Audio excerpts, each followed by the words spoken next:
নমস্কাৰ আৰু সকলোকে পুনৰবাৰ টিকে মাইণ্ডৰ অন্য এটা ৰাতিপুৱাৰ ধামাকাদাৰ খবৰলৈ স্বাগতম জনাইছো। অন্য দিনৰ দৰে আজিও আপোনালোকৰ কাৰণে দিনটোৰ কেবাটাও গুৰুত্বপূৰ্ণ খবৰ ওলাইছে। ভিডিঅ'টো প্ৰথমৰ পৰা শেষলৈকে চাই থাকিব। আজিৰ প্ৰথমটো খবৰে ওলাইছে বিটকইনৰ ওপৰত। আপোনালোকে বাৰু বিটকইনৰ বিষয়ে জানে না নাজানে কমেন্ট এটা কৰি জনাব। যিসকলে জানে তো তেওঁলোকৰ কাৰণে ভাল কথা, যিসকলে নাজানে তেওঁলোকক থুলমূলকৈ জনাব বিচাৰো। বিটকইনটো হৈছে এনেকুৱা ধৰণৰ এটা ডিজিটেল পইচা য'ত আপোনালোকে পইচা ইনভেষ্ট কৰিব পাৰে। যদিহে বজাৰত বিটকইনৰ প্ৰাইচটো বাঢ়ে তেন্তে আপোনালোকৰ পইচা প্ৰফিট হ'ব, আৰু যদি বিটকইনৰ প্ৰাইচটো কমে তেনেহলে আপোনালোকে ইনভেষ্ট কৰা পইচাটো আপোনালোকৰ লোকচান হ'ব। এটা বিটকইনৰ ওপৰত বিৰাটেই এটা শকিং নিউজ ওলাইছে। যদিহে আপোনালোকে 2010 চনত বিটকইনত আপোনালোকে যদি মাত্ৰ 1000 টকা লগালে হেতেন তেন্তে আজিৰ ডেটত বিটকইনৰ সেই 1000 টকাটো কিমান টকালৈ কনভাৰ্ট হ'লহেতেন আপোনালোকে ভাবিব নোৱাৰে। আপোনালোকে যদি 2010 চনত 1000 টকা মাত্ৰ বিটকইনত লগালে হেতেন তেনেহলে 2024 চনত আপোনাৰ হাতত প্ৰায় 2450 কোটি টকা হ'লহেতেন। যদি আপোনালোকে যদিহে মাত্ৰ আপোনালোকে 1000 টকা ইনভেষ্ট কৰিলে হেতেন বিটকইনত তেন্তে আজি আপোনাৰ ওচৰত প্ৰায় 2450 কোটি টকা হ'লহেতেন। মানে আপুনি এজন বিৰাটেই ডাঙৰ কোটিপতি হ'লহেতেন। গতিকে ইনভেষ্টমেন্টটো বহুতেই এটা প্ৰয়োজনীয় বস্তু আমাৰ জীৱনৰ। আমি যিমানটো ইনকম কৰো তাৰ এটলিষ্ট 30% পইচা আমি ইনভেষ্ট কৰি যাব লাগে। আপোনালোকে আমাৰ ভাৰতবৰ্ষৰ এজন ডাঙৰ ইউটিউবাৰ টেকনিক্যাল গুৰুজীৰ বিষয়ে বাৰু জানেনে? টেকনিক্যাল গুৰুজীৰ হাতত দুটা বিটকইন আছে। গতিকে দুটা বিটকইনৰ দাম বৰ্তমান সময়ত কিমান আপোনালোকে গুগলত সাৰ্চ কৰি চাব। তেখেত কিমান কোটি টকাৰ মালিক। মাত্ৰ দুটা বিটকইন কিনিছিলে খুব কম টকাত, আজিৰ পৰা আপোনাৰ 10 বছৰ 15 বছৰ আগত। কিন্তু এতিয়া চাওক আপোনালোকে বিটকইনৰ দাম কিমান বাঢ়ি গ'ল। এয়াই হৈছে ইনভেষ্টমেন্ট। যোৱাকালি লখিমপুৰ ডিষ্ট্ৰিক্টৰ এখন বিদ্যালয়ত হঠাতে জিলা আয়ুক্ত উপস্থিত হয়, আৰু সেই বিদ্যালয়খনত জিলা আয়ুক্ত উপস্থিত হৈ জিলা আয়ুক্তই দেখে যে সেই বিদ্যালয়খনৰ যিজন নেকি প্ৰধান শিক্ষক তেখেত বিদ্যালয়খনত নাই, আৰু তেখেতে কোনো ধৰণৰ ছুটিও লোৱা নাছিলে। কিন্তু তেখেত বিদ্যালয়ত নাছিলে। তো বিদ্যালয়ত নাছিলে তো তেখেতে গ'ল কলৈ? তেখেতৰ পাৰ্সোনেল লাইফ আছে, তো তেখেতৰ নিজৰ কিছু কৰ্ম আছে, সেইবিলাকৰ কাৰণে তেখেতে ছুটি ল'ব পাৰে। কিন্তু তেখেতে ছুটি লোৱা নাই। তেখেতে ছুটি নোলোৱাকৈ তেখেতে কি কৰিছিলে? তেখেতৰ পাৰ্সোনেল কাম কৰি আছিলে। আৰু জিলা আয়ুক্ত যেতিয়া আহিলে তেতিয়া জিলা আয়ুক্তই সেই প্ৰধান শিক্ষকজনক বিদ্যালয়খনত নেদেখিলে, আৰু তৎকালীনভাৱে সেই শিক্ষকজনক বা সেই প্ৰধান শিক্ষকজনক এতিয়া নিলম্বন কৰা হৈছে। আৰু সেইয়াই নহয়, তেখেতক ডিসমিস কৰিবৰ কাৰণেও অসম চৰকাৰৰ ওচৰলৈ তেখেতে আবেদন প্ৰেৰণ কৰিছে বুলি জনাইছে। আপোনালোকে বাৰু গেছ হলে ৰেবলেট 20 নামৰ টেবলেটটো খাই পাইছে না নাই পোৱা? কমেন্ট এটা কৰি জনাব। এইটো হৈছে এটা গেছৰ টেবলেট য'ত নেকি ৰেবিপ্ৰাজল থাকে। ৰেবিপ্ৰাজল 20 mg থাকে। তো এই ৰেবলেট 20 টেবলেটটোৰ ওপৰত এজন ব্যক্তিয়ে এটা ভিডিঅ' প্ৰচাৰ কৰিছে, আৰু তেখেতে কৈছে যে তেখেতে এই টেবলেটটো খোৱাৰ পাছত তেখেতৰ বেমাৰ বৃদ্ধি হৈছে বুলি জনাইছে। কিয়নো তেখেতে দেখুৱাইছে যে সেই ৰেবলেট 20 যিটো টেবলেট, সেই টেবলেটটো মানে ইমানেই কঠিন, মানে ইমানেই টান, না সেইটো ভাঙিব পাৰিছে না পানীয়ে সেইটো গলাব পাৰিছে। তেখেতে কৈছে এই টেবলেটটো খোৱাৰ ফলত তেখেতৰ বেমাৰ হৈছে বুলি। এতিয়া যিমানবিলাক বজাৰত ৰেবলেট 20 টেবলেট বিক্ৰী হৈ আছে, প্ৰত্যেকটো ৰেবলেট 20 টেবলেটেই যে তেনেকুৱা ধৰণৰ হ'ব কোনো কথা নাই। যিহেতু মই কেবা বছৰো ফাৰ্মাসীত কাম কৰি আহিছো, মই আজিলৈকে এই টেবলেটটোত তেনেকুৱা ধৰণৰ একো পোৱা নাই। এই টেবলেট কোম্পানীটো হৈছে লুপিন, আৰু লুপিনটো এটা বিৰাটেই ভাল কোম্পানী বৰ্তমান সময়ত আমাৰ ভাৰতবৰ্ষত। গতিকে তেওঁলোকৰ হয়তো কিবা খেলিমেলি হ'ব পাৰে, এইটো নহ'ব বুলি কথা নাই। কিন্তু তেখেতে যেটো নেকি দাবা কৰিছে যে ৰেবলেট 20টো খোৱাৰ ফলতে বেমাৰ হৈছে বুলি, বা ৰেবলেট 20টোৰ টেবলেটটো তেখেতে দেখাই কৈছে যে এই টেবলেট বিলাক খোৱাৰ ফলত মানুহৰ বেমাৰ আজাৰ হ'ব পাৰে বুলি। কিন্তু তেনেকুৱা ধৰণৰ কথা নহয়। কৰবাত দুই এটা খেলিমেলি হ'ব পাৰে, বা তেখেতে যেটো টেবলেট খাইছে সেইটোত খেলিমেলি হ'ব পাৰে। সেই বুলি কিন্তু গোটেই ৰেবলেট 20 টেবলেটখিনিতে তেনেকুৱা যে হ'ব সেইটো কোনো কথা নাথাকে। গতিকে আপোনালোকক যদি ডক্টৰে ৰেবলেট 20 খাবৰ কাৰণে দি আছে তো আপোনালোকে একবাৰ চেক কৰি ল'ব, কিন্তু সেই বুলি আৰু নোখোৱাকে নাথাকিব। আপোনালোকৰ বাৰু জ্ঞানদীপ হাজৰিকাৰ নাম মনত আছেনে, বা জ্ঞানদীপ হাজৰিকাৰ বিষয়ে আপোনালোকৰ মনত আছেনে? আজিৰ পৰা কেইদিনমান পূৰ্বে মহানগৰীত জ্ঞানদীপ নামৰ যুৱকজনক এজন আৰক্ষী বিষয়াই খুব মাৰধৰ কৰিছিল, আৰু তাৰ পাছত সেই যুৱকজন ভাইৰেল হৈ পৰিছিল আমাৰ অসমত। তেখেত আছিল এজন ফুড ডেলিভাৰী বয়, যিজনক নেকি ৰাজপথতেই ধৰি এজন পুলিশ বিষয়া এজন ওচিয়ে বিৰাটেই মাৰধৰ কৰিছিল ওচি আছিল ওচিয়ে বিৰাটেই মাৰধৰ কৰিছিল আৰু তাৰ পিছত সেই বিষয়াজনক নিলম্বনো কৰা হৈছিল এতিয়া তেখেতক USTMত চাকৰি প্ৰদান কৰা হৈছে তেখেতক চাকৰিটো এইভাবে প্ৰদান কৰা হৈছে যে যাতে তেখেতে কেৱল চাকৰিটোতে লাগি থাকিব নালাগে তেখেতে চাকৰি কৰাৰ লগে লগে তেখেতে যাতে নিজৰ পঢ়া শুনা বজাই ৰাখিব পাৰে তেখেতৰ পঢ়া শুনাৰ ক্ষেত্ৰত যাতে সেই চাকৰিৰ পইচাটো প্ৰয়োজন হয় তো তেনেকৈ তেখেতক চাকৰিটো প্ৰদান কৰিছে বুলি জনাইছে আৰু যাৰ কাৰণে আমি USTMক এটা ধন্যবাদ দিব লাগে কেন্দ্ৰ চৰকাৰ ফালৰ পৰা জনাইছে বৰ্তমান সময়ত হেনো বজাৰত নকলি পইচাৰ ব্যৱহাৰ খুবেই প্ৰচলন হৈছে বুলি জনাইছে আপোনালোকে বাৰু কেতিয়াবা নকলি পইচা পাইছে নেকি বজাৰত কমেন্ট এটা কৰি জনাব এদিনাখন এজন ব্যক্তিৰ হাতত মই পাইছিলো আজিৰ পৰা কিছুদিন পূৰ্বে তো তেখেতক কোনোবা এজন ব্যক্তিয়ে 500 টকা এটা খুচুৰা কৰিবলৈ দিছিলে লৰালৰি কুবত তেখেতে 500 টকীয়াটো খুচুৰা কৰি দি দিলে যেতিয়া 500 টকীয়াটো আহি তেখেতে ভালদৰে চাইছে দেখিছে নকলি তো বজাৰত বৰ্তমান সময়ত নকলি পইচাৰ ব্যৱহাৰ খুবেই বৃদ্ধি পাইছে বুলি জনাইছে একাংশ লোকে নকলি পইচাৰ ব্যৱহাৰ বৃদ্ধি কৰি গৈছে কেন্দ্ৰ চৰকাৰ ফালৰ পৰা জনাইছে বিগত 5 বছৰত আমাৰ ভাৰতবৰ্ষত প্ৰায় 155% নকলি পইচা বৃদ্ধি হৈছে বুলি জনাইছে আৰু হেয়া দ্ৰুতভাৱে নকলি পইচাৰ বৃদ্ধি হৈছে বুলি জনাইছে কেন্দ্ৰ চৰকাৰৰ ফালৰ পৰা আৰু এইটোটা খুবেই কিন্তু বেয়া লক্ষণ তো আপোনালোকে যদি পইচা কেতিয়াবা কৰবাত লয় বিশেষকৈ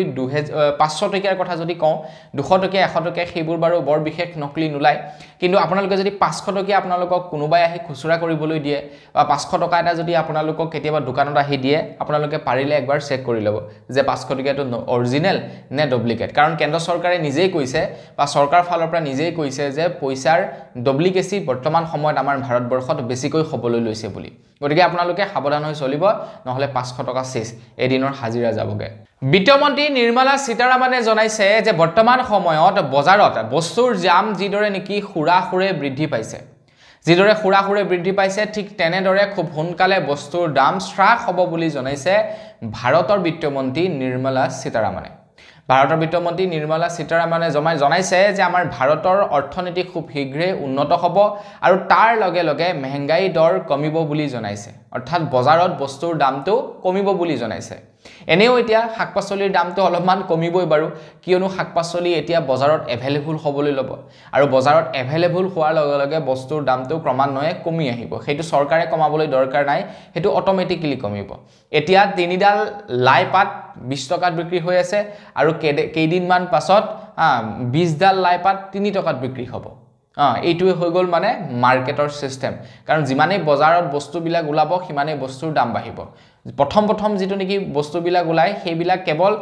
যিবিলাক নেকি খেতিয়কে বিজনেস কৰিবৰ কাৰণে কৰে তেওঁলোকে মানে বজাৰত উলিয়ায় তো লাহে লাহে কি হয় যিসকলে ঘৰত খাবলৈ কৰে তেওঁলোকেও বজাৰত আনি বিক্ৰী কৰে গতিকে লাহে লাহে বজাৰত বস্তুৰ দামবিলাক কমি আহিব যেতিয়া নেকি বেছিকৈ উলাবলৈ ল'ব এটা মেইনলি কমিব লাগে কি বস্তুবিলাক যেনে ধৰিলক দালি আলু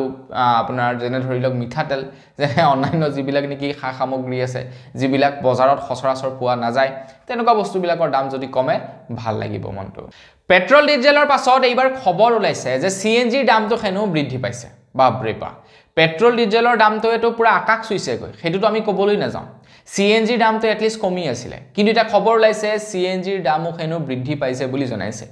এটা প্ৰত্যেকটো সিএনজি কোম্পানীয়ে দাম বৃদ্ধি কৰা নাই কেইটামান কোম্পানীয়ে সিএনজিৰ দামটো বৃদ্ধি কৰি দিছে বুলি জনাইছে বৰ্তমান পেট্ৰলৰ দামটো প্ৰায় 100 পাৰ হৈছে আমাৰ ইয়াত ডিজেলৰ ঠিক তেনেকে 90 ৰ ওচৰা-ওচৰি তো আপোনালোকৰ তাত পেট্ৰল ডিজেলৰ দামটো কিমান জনাব সিএনজিৰ দামৰ বিষয়ে নাজানো কাৰণ আমাৰ ইয়াতে সিএনজিৰ পেট্ৰল বৰ্তমানলৈকে মই দেখা নাই আমাৰ অসমত আছে না নাই সেইটো বৰ বিষয় ভালকৈ মই ক'ব নোৱাৰিম কিন্তু আমাৰ অসমৰ বাহিৰৰ বাকিবিলাক ষ্টেটত সিএনজিৰ ব্যৱহাৰ খুবেই হয় গতিকে সিএনজিৰ দামটো কম আছিল কিন্তু এতিয়া সিএনজিৰ প্ৰতি কিলো দামও বৃদ্ধি কৰি দিছে বুলি জনাইছে কেবাটাও কোম্পানীয়ে কাৰণ কস্টিং হৈছে যথেষ্ট পৰিমাণৰ খৰচা বাঢ়িছে তো সেই খৰচা বিলাকটো মিলাব লাগিব ন তো এনে আৰু সিএনজি বুলি দি দিব নোৱাৰি কমত তো সেই কাৰণে সিএনজিৰ দামো এতিয়া লাহে লাহে ইনক্ৰিজ কৰিছে আপোনালোকে যদি এটা হোম লোন লম বুলি ভাবিছে আৰু আপোনালোকে যদি এটা হোম লোন লয় আপোনাৰ ঘৰটো বনাম বুলি ভাবিছে তেন্তে 2025 চনৰ ফেব্ৰুৱাৰী মাহৰ মানলৈকে আপোনালোকে অকনমান ওয়েট কৰি দিয়ক খবৰ লাইছে ফেব্ৰুৱাৰী মাহৰ 2025 চনৰ ফেব্ৰুৱাৰী মাহৰলৈকে হয়তো হোম লোন কাৰ লোন পাৰ্সোনেল লোন এইবিলাকৰ ৰেট অফ ইন্টাৰেষ্টটো কমিব পাৰে বুলি জনাইছে এতিয়া কেন্দ্ৰ চৰকাৰৰ ফালৰ পৰা বিভিন্ন বিত্তীয় প্ৰতিষ্ঠানসমূহলৈ যেনে ষ্টেট বেংক হৈ গ'ল, যেনে পাঞ্জাব নেশ্যনেল বেংক হ'ল, যেনে HDFC বেংক হ'ল, এইবিলাক যিমানবিলাক নেকি বিত্তীয় প্ৰতিষ্ঠান আছে, বিত্তীয় প্ৰতিষ্ঠানসমূহলৈ নিৰ্দেশনা জাৰি কৰি দিছে তেওঁলোকৰ ৰেট অফ ইণ্টাৰেষ্টটো কমাবৰ কাৰণে। এতিয়া তেওঁলোকে হয়তো ফেব্ৰুৱাৰী মাহমানত কমোৱাৰ মানে আশা দেখা পোৱা গৈছে। 2025 চনৰ ফেব্ৰুৱাৰী মাহত তেওঁলোকে হয়তো কমাব পাৰে। গতিকে আপুনিও যদি এটা লোন ল'ম বুলি ভাবিছে, এতিয়া যদি আপোনালোকে পাৰ ইয়াৰ 20% লৈ তেনেহলে আপোনালোকে নেক্সট ইয়াৰটো সেই 20% ইন্টাৰেষ্টে ভৰিব লাগিব। কিন্তু আপোনালোকে যদি ফেব্ৰুৱাৰীলৈকে ৰৈ দিয়ে তেনে ফেব্ৰুৱাৰী পাছত যদি আপোনালোকে লোন লয় তাত যদি 12% ৰেট অফ ইন্টাৰেষ্ট লাগে তেনেহলে 12% ৰেট অফ ইন্টাৰেষ্টে হ'ব। কিন্তু এতিয়া যদি আপোনালোকে 20% ৰেট অফ ইন্টাৰেষ্টত লৈ লয় তেনেহলে আপোনালোকে ফেব্ৰুৱাৰীটো সেই 20% ৰেট অফ ইন্টাৰেষ্টে ভৰিব লাগিব। গতিকে আপোনালোকে 2025 চনৰ ফেব্ৰুৱাৰী মানলৈকে ৰৈ দিয়ক। পালেহি আজি এইটোতো নৱেম্বৰ মাহ এদায় হ'ব, ডিসেম্বৰ, জানুৱাৰী, ফেব্ৰুৱাৰী মানত আপোনালোকে লৈ ল'ব, তেতিয়া ৰেট অফ ইন্টাৰেষ্টটো অকণমান কম লাভ কৰিব। আপোনালোকে বাৰু ফিক্সড ডিপোজিট কৰি ৰাখিছে নেকি কৰবাত? যদি আপোনালোকে ফিক্সড ডিপোজিট কৰি ৰাখিছে বা কৰবাত যদি আপোনালোকে পইচা জমা কৰি ৰাখিছে তেন্তে আপোনালোকে এতিয়াৰে পৰা আপোনালোকৰ নমিনিত প্ৰায় 4জন ব্যক্তিৰ নাম অন্তৰ্ভুক্ত কৰিব পাৰিব বুলি জনাইছে। যেতিয়া আপোনালোকে এটা বেংকৰ একাউণ্ট খোলে, যেতিয়া আপোনালোকে কৰবাত এটা LICৰ পলিচি খোলে বা যেতিয়া নেকি আপোনালোকে কৰবাত এটা ইন্সুৰেন্স কৰে তাত আপোনালোকে নমিনিৰ নাম এড কৰিব লাগে। আপোনালোকে হয়তো আপোনালোকৰ মিছেছ নহলে লৰা ছোৱালী নহলে মা দেউতাক আপোনালোকে নমিনি হিচাপে ৰাখিব পাৰে। যিকোনো এজন ব্যক্তিকহে আপোনালোকে নমিনি হিচাপে ৰাখিব পাৰে। কিন্তু এতিয়া এটা বিশেষ নিয়ম বনাইছে, আপোনালোকে 4জনকৈ নমিনি এড কৰিব পাৰিব বুলি জনাইছে। সাপোজ আপোনাৰ ওয়াইফক আপুনি নমিনি ৰাখি দিলে, ইন ফিউচাৰ আপোনাৰো কিবা এটা হ'ল, আপোনাৰ ওয়াইফৰো কিবা এটা হ'ল, তেতিয়া সেই পইচাখিনি উলিয়াবৰ কাৰণে বিৰাটেই জটিল হৈ পৰে। কিন্তু আপোনালোকে যদি ওয়াইফৰ পাছতে আপোনালোকৰ ল'ৰা ছোৱালী বা আন কাৰোবাক নমিনি দি ৰাখে তেন্তে আপোনালোকৰ নোহোৱা অৱস্থাত তেখেতে আপোনাৰ পইচাখিনি সুন্দৰকৈ উলিয়াব পাৰিব। আপোনাৰ মা হওক, দেউতা হওক, ল'ৰা ছোৱালী হওক, কোনোবাই আপোনাৰ পইচাখিনি উলিয়াব পাৰিব, ব্যৱহাৰ কৰিব পাৰিব। তো সেই কাৰণে এতিয়া এজন নমিনিৰ পৰিৱৰ্তে 4জন নমিনি দিয়াৰ ব্যৱস্থা কৰি দিছে। কেন্দ্ৰ চৰকাৰৰ কেবিনেটৰ বৈঠকত বিৰাটেই এটা গুৰুত্বপূৰ্ণ সিদ্ধান্ত লৈছে খেতিয়কসকলৰ কাৰণে।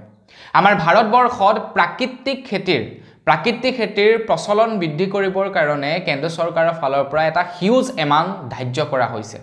যাতে প্ৰাকৃতিক খেতিৰ অকণমান বঢ়াবা কৰিব পাৰে। তো তাৰ কাৰণে এটা হিউজ এমাউণ্টৰ পেকেজ ঘোষণা কৰিছে কেন্দ্ৰ চৰকাৰৰ ফালৰ পৰা। কেন্দ্ৰ চৰকাৰৰ কেবিনেটৰ বৈঠকত সিদ্ধান্ত লৈছে যে প্ৰায় 2481 কোটি টকা খৰচা কৰিব এতিয়া প্ৰাকৃতিক খেতি বৃদ্ধি কৰিবৰ কাৰণে। প্ৰাকৃতিক খেতি আমাৰ ভাৰতবৰ্ষৰ যিমানবিলাক নেকি থলুৱা খেতিবাতি আছে সেই খেতিবাতিবিলাক বা কৃষকক অকণমান প্ৰকৃতিৰ লগত মানে প্ৰকৃতিৰ ওপৰত নিৰ্ভৰ কৰি খেতি কৰিবৰ কাৰণে, আৰ্টিফিচিয়েল খেতিবিলাক নহয় বা খেতিবাতিবিলাক কৰাৰ ক্ষেত্ৰত সহায় কৰিবৰ কাৰণে কেন্দ্ৰ চৰকাৰৰ ফালৰ পৰা 2481 কোটি টকাৰ এটা বৃহৎ পেকেজ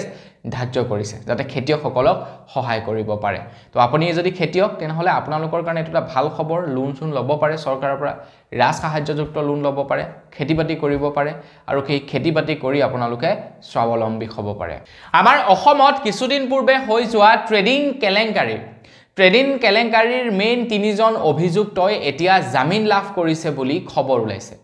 সুমি বৰাই কিন্তু এতিয়া পৰ্যন্ত জামিন লাভ কৰা নাই।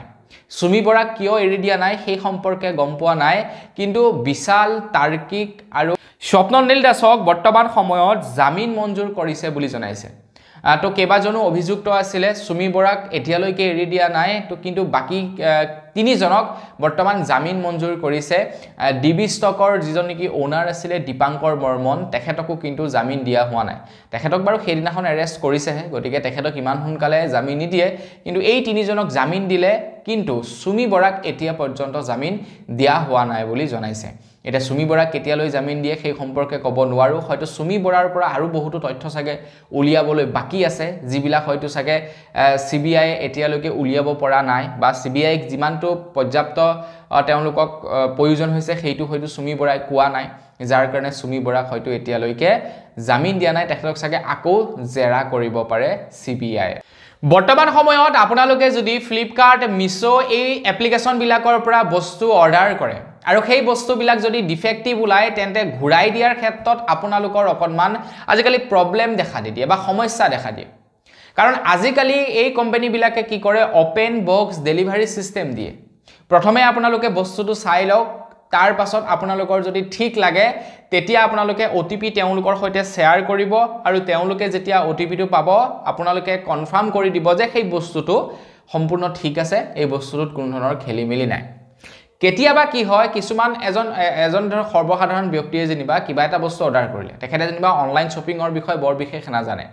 তেতিয়া তেখেতৰ লগত হয় কি তেখেতক বস্তুটো দিলে তেখেতৰ পৰা পইচাটো ললে লোৱাৰ পাছত ডেলিভাৰী বয়জনে ক'লে যে OTPটো দিয়ক OTPটো দি দিলে আৰু ডেলিভাৰী বয়জনে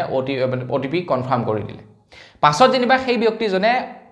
যেটো অৰ্ডাৰ কৰিছিল সেই বস্তুটো খুলি চালে যে ইয়াৰ ভিতৰতো বেলেগ কিবাহে আছে তেতিয়া সেই ব্যক্তিজনে যেতিয়া নেকি সেই বস্তুটো ঘূৰাবলৈ যাব তেতিয়া এই কোম্পানী বিলাকে ক'ব আমিতো আপোনাক ওপেন বক্স ডেলিভাৰী ফেচিলিটি দিছো আপুনি বস্তুটো চাইটো OTPটো দিছে আৰু তাৰ পাছত পইচা দিছে গতিকে OTP দিয়াৰ পাছত আপোনাৰ বস্তুটো কেনেকৈ ডিফেক্টিভ ওলালে তো সেই সময়ত কোম্পানী সমূহে বস্তুবিলাক ঘূৰাই লোৱাৰ ক্ষেত্ৰত অমান্তি কৰে কিন্তু এজন ব্যক্তিৰ লগত কি তেনেকুৱা ধৰণৰ হৈছিল আৰু যিজন ব্যক্তিয়ে নেকি কি কৰিলে উপভোক্তা আদালতত তেখেতে FIR ৰুজু কৰিলে বা উপভোক্তা আদালত তেখেতে কমপ্লেইন কৰি দিলে ফ্লিপকাৰ্টৰ ওপৰত এটা সৰু বস্তু অৰ্ডাৰ কৰিছিলে ঠিক তেনেকুৱা ধৰণৰ ঘটনা এটাই সংঘটিত হ'ল তেখেতৰ লগত তেখেতে যেতিয়া নেকি ৰিটাৰ্ণ কৰিবলৈ ললে কোম্পানীটোৱে ৰিটাৰ্ণ লোৱা নাছিলে তেখেতৰ পৰা বস্তুটো আৰু তাৰ পাছত তেখেতে উপভোক্তা আদালতত গৈ পিনে কমপ্লেইন কৰি দিলে আৰু তাৰ পাছত উপভোক্তা আদালতে এইটো ৰায় প্ৰদান কৰিছে ফ্লিপকাৰ্টে সেই ব্যক্তিজনক এতিয়া 10,000 টকাৰ কম্পেনসেশন দিব লাগিব গতিকে আপোনালোকৰ লগতো যদি তেনেকুৱা ধৰণৰ কেতিয়াবা হয় আপোনালোকে ৰিটাৰ্ণ দিবলৈ লওঁতে যদি ৰিটাৰ্ণ ল'ব নিবিচাৰে তেনেহলে আপোনালোকে উপভোক্তা আদালতত গৈ কমপ্লেইন কৰিব পাৰিব ইয়াকে কয় জাগো গ্ৰাহক জাগো আমাৰ ভাৰতৰ বিভিন্ন ৰাজ্যত বৰ্তমান সময়ত বৃদ্ধ পেঞ্চন আগবঢ়ায় যেতিয়া কোনেজন ব্যক্তিৰ 60 বছৰ পাৰ হয় তেতিয়া সেই ব্যক্তিজনক বৃদ্ধ পেঞ্চন হিচাপে কিছু এটা এমাউন্ট প্ৰদান কৰি যায় চৰকাৰৰ ফালৰ পৰা কিন্তু যেটো এমাউন্ট দিয়ে আমাৰ অসমত সেই এমাউন্টটো বৰ্তমানৰ সময়ত তেনেই নগণ্য সেই এমাউন্টটো দিয়া আৰু নিদিয়া একেই কথা এজন বৃদ্ধ ব্যক্তিয়ে সেই এমাউন্টটো মানে পাবৰ কাৰণে এদিন যদি কৰবাত ওলাই যায় তেখেতৰ হাতত সেই পইচাটো আহি যায় ইমানে মানে তেনে নগণ্য এটা এমাউন্ট দিয়ে এতিয়া ভাৰতৰ বাকি ষ্টেট বিলাকতনো বৃদ্ধ পেঞ্চন হিচাপে কিমান টকা প্ৰদান কৰে আমাৰ অসমৰ কথা হয়তো আপোনালোকে জানে কিন্তু অসমৰ বাহিৰৰ ষ্টেট বিলাকতনো কিমান প্ৰদান কৰে হাৰিয়ানাৰ কথা যদি ক'বলৈ যাওঁ হাৰিয়ানাত সকলোতকৈ বেছি বৃদ্ধ পেঞ্চন দিয়ে 3000 টকা দিল্লীত 2500 টকা ৰাজস্থানত প্ৰায় 1150 টকা উত্তৰ প্ৰদেশত 1000 টকা গুজৰাটত 700 টকা ছত্তীশগড়ত 650 টকা মধ্যপ্ৰদেশত 600 টকা মহাৰাষ্ট্ৰত 600 টকা অসমত 500 টকা গোৱাত 500 টকা ওড়িশাত 300 টকা ওড়িশাত মানে সবচে কম প্ৰদান কৰে 300 টকা গতিকে ওড়িশাটো আমাৰ অসমতকো মানে একেবাৰে তলত চাওকচোন বাৰু তো দিলে অকনমান ভালকে দিব লাগে নিদিলে নাই 500 টকা আজিৰ যুগতনো কি হয় 500 টকা এটা যদি লৈ যায় ভালকে কেৰিবেগ এটাই ভৰ্তি নহয় দিয়ে আৰু চৰকাৰৰ ফালৰ পৰা বৃদ্ধ পেঞ্চন হিচাপে যে দিছো আৰু যে ততে পাই থাক মাহে মাহে কিবা এটা বৰ্তমান সময়ত ইভিএম মেচিনৰ ওপৰত বিৰাটেই প্ৰশ্ন উত্থাপিত হৈ থাকে যে ইভিএম মেচিন হেক কৰিব পাৰি যোনটো পাৰ্টি জিকিব তেওঁলোকে ক'ব জিটো পাৰ্টি জিকিব তেওঁলোকৰটো কোনো কথা নাই জিটো পাৰ্টি হাৰিব হাৰাৰ লগে লগে তেওঁলোকে ইভিএম মেচিনৰ ওপৰত দুখাৰোপ কৰিব যে ইভিএম মেচিনত খেলিমেলি আছিল ইভিএম মেচিন হেক কৰিলে যাৰ ফলত তেওঁলোকে জিকিলে আমি হাৰিলো এতিয়া আমাৰ ভাৰতবৰ্ষৰ কংগ্ৰেছৰ সভাপতি মল্লিকাৰ্জুন খাৰগে জনাইছে যে এতিয়া ইভিএম মেচিনৰ পৰিৱৰ্তে বেলট পেপাৰৰ দ্বাৰা নিৰ্বাচন পাতিবৰ কাৰণে আহ্বান জনাইছে ইলেকশন কমিশন ডিপাৰ্টমেণ্টক তেখেতলোকে কৈছে যদিহে ইলেকশন কমিশন ডিপাৰ্টমেণ্টে এই সিদ্ধান্ত মানে মানি নলয় বেলট পেপাৰৰ জৰিয়তে নিৰ্বাচন যদি নাপাতে তেনেহলে তেওঁলোকে প্ৰতিবাদ কৰিব বুলি কৈছে এতিয়া এই গোটেই ঘটনাটো গৈ উচ্চতম ন্যায়ালয় পালেগৈ আৰু উচ্চতম ন্যায়ালয়ে কৈছে যে বেলট কাগজৰ দ্বাৰা নিৰ্বাচন আৰু আমাৰ ভাৰতবৰ্ষত অনুষ্ঠিত নহয় বুলি জনাইছে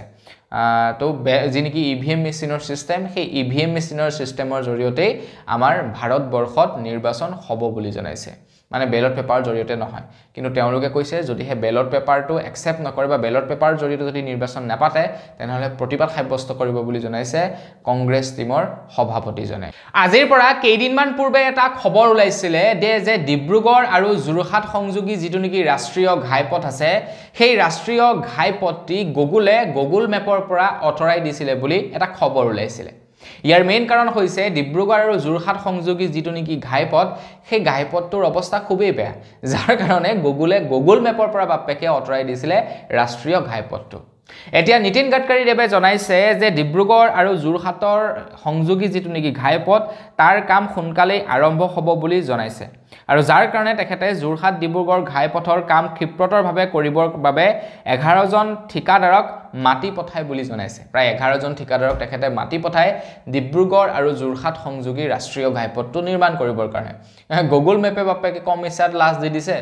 ৰাষ্ট্ৰীয় ঘাইপথেই নাইকিয়া কৰি দিছে এইবাৰ দিল্লীত আৰম্ভ হৈছে অক্সিজেন বাৰ আপোনালোকে হয়তো শুনা পাইছে মদৰ দোকানৰ কথা শুনা পাইছে আপোনালোকে কিতাপৰ দোকানৰ কথা শুনা পাইছে কিন্তু কেতিয়াবা আপোনালোকে অক্সিজেন বাৰৰ কথা শুনা পাইছে দিল্লীত বৰ্তমান সময়ত বিশুদ্ধ অক্সিজেন লোৱা আৰু মৰুভূমিত গৈ পানী বিচৰা একেটাই কথা আপোনালোকে মৰুভূমিত পানী বিচাৰি নাপাব আৰু দিল্লী মহানগৰীত বিশুদ্ধ অক্সিজেন বিচাৰি নাপাব তো সেই সময়তে এতিয়া দিল্লীত এজন ব্যৱসায়ী এজন বিজনেছমেনে বিৰাট এটা সাংঘাতিক মাথা লগাইছে তেখেতে অক্সিজেন বাৰ খুলিছে য'ত আপোনালোকে বিশুদ্ধ অক্সিজেন গৈ ল'বকে পাৰে আপোনালোকে 299 পে কৰিব লাগে 1 ঘণ্টাৰ বাবে 1 ঘণ্টাৰ বাবে নেকি 1 ঘণ্টাৰ বাবে আপোনালোকে 299 পে কৰিব লাগে বিশুদ্ধ অক্সিজেন ল'বৰ কাৰণে ভাবক এনেকৈ অৱস্থা হৈছে গৈ দিল্লীত যে বিশুদ্ধ অক্সিজেন ল'বৰ কাৰণে আপোনালোকে পইচা পে কৰিব লাগিব গতিকে ঘৰৰ চৌহদত যদি গছপুলি কিজোপা নাকাটিলেহেঁতেন অলপ জাবৰ জোথৰবিলাক লেতেৰা জতেৰা নকৰিলেহেঁতেন এইবিলাক দৰকাৰী নাছিলে এইবিলাক কৰিহে এতিয়া ল বাপেকে আজি 299 হৈছে এসময়ত গৈ আপোনাৰ টকা 20,000 2 লাখ 3 লাখ হ'বগে মাইক্ৰ ফাইনেন্সৰ যিসকল মহিলাই ঋণ লৈ ৰাখিছে তেওঁ সেই সকল মহিলাৰ কাৰণে এটা ভাল খবৰ ওলাইছে যিসকল মহিলাই নেকি লকডাউনৰ পূৰ্বে ঋণ লৈছিলে সেই সকল মহিলাৰ কাৰণে এটা ভাল খবৰ ওলাইছে কাৰণ বৰ্তমান সময়ত বহুতো এনেকুৱা মহিলা আছে যিসকল মহিলাই নেকি মাইক্ৰ ফাইনেন্সৰ ঋণ সময়মতে ঘূৰাই দিয়া নাই সময়মতে কি তেওঁলোকে ঘূৰাই দিয়া নাই মাইক্ৰ ফাইনেন্সৰ পইচাসমূহ এতিয়া অসমৰ মুখ্যমন্ত্ৰী ডক্টৰ হিমন্ত বিশ্ব শৰ্মাদেৱে জনাইছে ডিসেম্বৰ মাহত এই বছৰৰ ডিসেম্বৰ মাহত প্ৰায় 78,046 গৰাকী মহিলাৰ ঋণ মুক্ত কৰি দিব বুলি জনাইছে কাৰণ অসমৰ মুখ্যমন্ত্ৰী ডক্টৰ হিমন্ত বিশ্ব শৰ্মাদেৱে এইটো প্ৰতিশ্ৰুতি দিছিলে আপোনাৰ বিধানসভা নিৰ্বাচনৰ পূৰ্বে যে মাইক্ৰ ফাইনেন্সৰ ঋণ সম্পূৰ্ণৰূপে মহিলাসকলক মানে মুক্ত কৰি দিব মাইক্ৰ ফাইনেন্সৰ পৰা একেবাৰে সম্পূৰ্ণৰূপে মুক্ত কৰিব নিৰ্বাচনত জয়ী হ'ল আকৌ এতিয়া 26ত গৈ বিধানসভা নিৰ্বাচন পাবগে এতিয়া পৰ্যন্ত মহিলাসকলে ঋণ মুক্ত হোৱা নাই কিন্তু ফাইনালি ডিসেম্বৰ মাহত প্ৰায় 74,000 মহিলাক ঋণ মুক্ত কৰিব বুলি কৈছে আগবাইছে একেবাৰে হেখৰটো খবৰ ফালে একেবাৰে হেখৰ খবৰটো ওলাইছে খুজাই ডিস্ট্ৰিক্টৰ পৰা তো কৰিমগঞ্জৰ নামটো খলনি কৰিলে এতিয়া খুজাই ডিস্ট্ৰিক্টৰ নামটো খলনি কৰিছে আমাৰ অসমত নামবিলাক কিয় খলনি কৰিছে নাজানো এতিয়া খুজাই ডিস্ট্ৰিক্টৰ নামটো খলনি কৰিছে নাম হ'ব শ্ৰীমন্ত শংকৰদেৱ নগৰ আগতে আছিল খুজাই ডিস্ট্ৰিক্ট এতিয়া হ'ব শ্ৰীমন্ত শংকৰদেৱ নগৰ এটা নাম খলনি কৰিছে কিয় নাম খলনি কৰাৰ ইয়াৰ কাৰণ কি নাম খলনি কৰিলে কি হ'ব এই সন্দৰ্ভত একো নাজানো যেনেকৈ নেকি মানে আমাৰ যিখন নেকি আমাৰ যেটো এলেকা আছিল আগতে সেইটো আছিল আপোনাৰ মানে গাঁও পঞ্চায়তৰ আন্ডাৰত মানে নগৰ নাছিল কিন্তু এটা টাউন কৰি দিলে মানে নগৰ কৰিলে এটা নগৰ কৰাৰ ফলতনো কি লাভ হ'ল সেইটোৰ বিষয়ে একো গম পোৱা নাই আগৰ নিচিনাই আছে বস্তুৰ দামো সেই একেই আছে ৰাস্তা ঘাই পথ সকলোবিলাক একেই হৈ আছে কিন্তু নগৰ কৰাৰ ফলত আমাৰ কি লাভ হ'ল সেইটো বুজি নাপালো ঠিক তেনেকৈ খুজাই ডিস্ট্ৰিক্টখনৰ নামটো শ্ৰীমন্ত শংকৰদেৱ নগৰ কৰাৰ ফলত কি লাভ হ'ব সেইটোৰ বিষয়ে এতিয়ালৈকে গম পোৱা নাই অনাগত সময়ত গম পাম তো সেইটোৰ বিষয়ে আপোনালোকক ভালদৰে জনাই যাম তো আজিৰ ভিডিঅ জনাবলগীয়া খবৰ ইমান কেইটা আছিল খবৰকেইটা ইমান দূৰলৈকে চোৱাৰ বাবে অশেষ ধন্যবাদ তো পুনৰ এটা ভিডিঅ লগ পোৱাৰ বিদায় মাগিছোঁ ধন্যবাদ জয় অসম